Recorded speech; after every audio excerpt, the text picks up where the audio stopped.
The summons from the Galactic Council arrived on Earth wrapped in ceremony and threat, carried by a lattice of light that unfolded above every major city.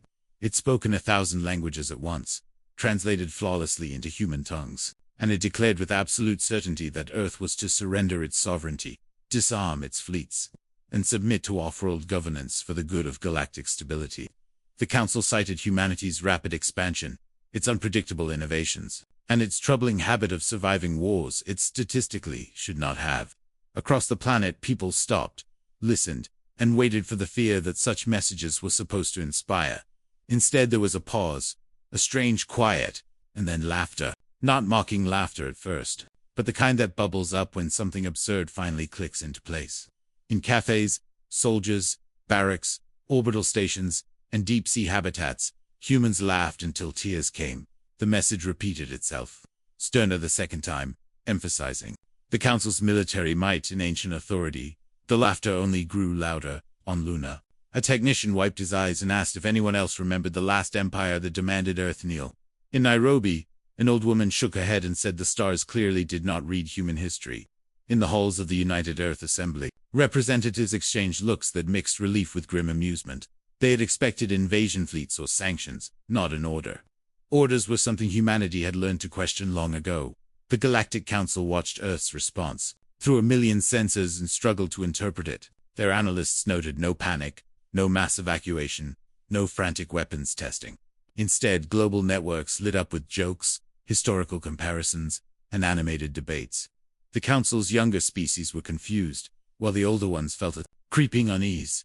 They had seen defiance before, but never this calm. When Earth finally replied, it did so with a single unified transmission. The human ambassador smiled politely, thanked the Council for its concern, and asked for clarification on one small point. The point was simple. On what authority did the Council believe humanity would obey? There was no insult in the question, only genuine curiosity. That curiosity unsettled the Council more than anger ever could. Asterisk, as the Council deliberated its response, humanity looked inward rather than outward. Archives were opened, lessons revisited, and old stories retold. Children learned again about empires that spanned continents and promised eternal order. They learned how those empires eventually met farmers, rebels, engineers, and ordinary people who refused to stay small. The past was not a warning to humans. It was a toolkit. On Mars, veterans of the Belt conflicts gathered in quiet halls and remembered how surrender ultimatums usually ended. They remembered that the side demanding surrender often underestimated how much humans disliked being told what they could not do. On Earth, scientists reviewed defensive systems, not with urgency but with professional pride. Everything was maintained, tested, and ready, not because of fear, but because readiness was a habit. The Galactic Council sent a second message, this one stripped of flowery language. It listed fleets, tonnage, weapon yields, and casualty projections. It was meant to overwhelm with scale. Human strategists read it carefully and nodded, acknowledging the math. Then they added variables the Council had not considered. Those variables had names like redundancy, improvisation, and stubbornness. They had footnotes filled with phrases like civilian resilience and decentralized command. They included uncomfortable statistics about how humans responded when cornered. The Council's models did not account for a species that treated crises as a problem-solving exercise rather than a death sentence. Civilians were informed honestly. There would be consequences, trade disruptions, possible conflict. There would also be no surrender.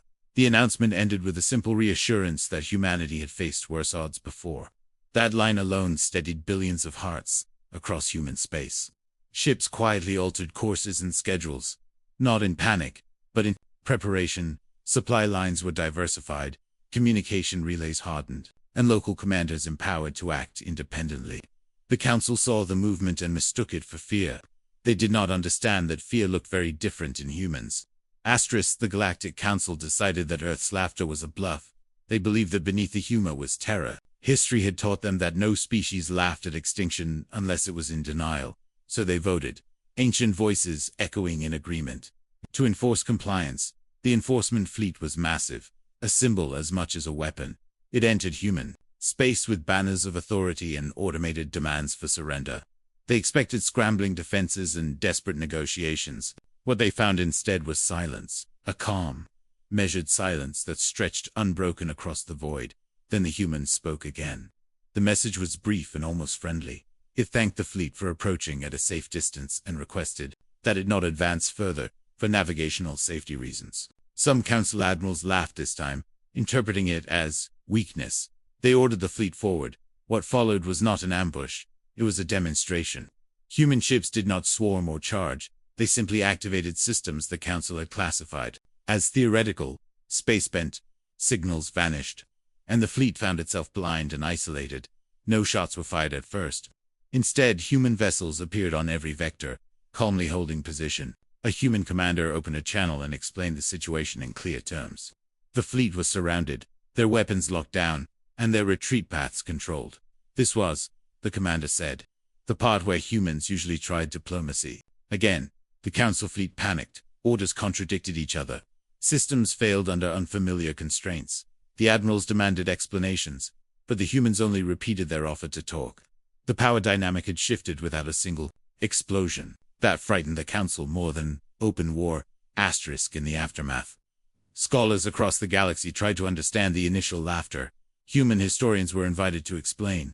They spoke not of arrogance, but of pattern recognition. The demand for surrender fit a pattern humanity knew well. Humans had been told to surrender by kings, corporations, ideologies, and algorithms. Each time the demand assumed that humans valued safety over autonomy. Each time it misunderstood that, for humans, autonomy was safety. Losing it was a slower kind of extinction. That was why the demand sounded absurd. The laughter was also relief. The council had finally revealed itself, not as an incomprehensible cosmic force, but as another authority that could be argued with, resisted, and negotiated with, that made it manageable. Humans laughed because the unknown had become familiar. Was humor, too, in the scale mismatch? The council measured power in fleets and ages. Humans measured it in adaptability and recovery. They did not deny the council's strength. They simply did not see it as decisive. Cultural experts noted that humans used humor as a pressure valve. Laughing together made fear smaller and resolve stronger. It turned a threat into a shared story. And shared stories were how humans coordinated, without central control. When asked if they had ever considered surrender seriously, a human delegate answered honestly, yes, briefly, until they remembered what surrender usually cost them. After that, chuckling felt more appropriate. The Galactic Council eventually withdrew its enforcement fleet. Negotiations resumed under very different assumptions. Earth was no longer treated as a problem to be managed, but as a power to be understood.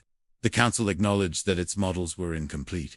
Humanity accepted that the galaxy was larger and more complex than it had imagined. A new treaty was drafted.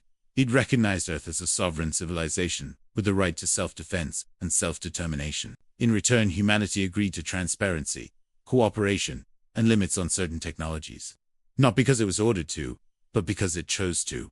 The laughter became legend. Among younger species it was retold as a warning. Never issue ultimatums to humans unless you are prepared for jokes first and consequences later. Among humans it became another story in a long line of improbable survivals. Looking back, some council elders admitted that the moment of laughter was the turning point. It signaled that humanity was not reacting from instinct alone. It was thinking, remembering, and preparing. Those were far more dangerous traits than rage. And so, the galaxy learned a subtle lesson. When humanity chuckles at a threat, it is not because it does not understand the danger. It is because it understands it very well, and has already started planning what comes next.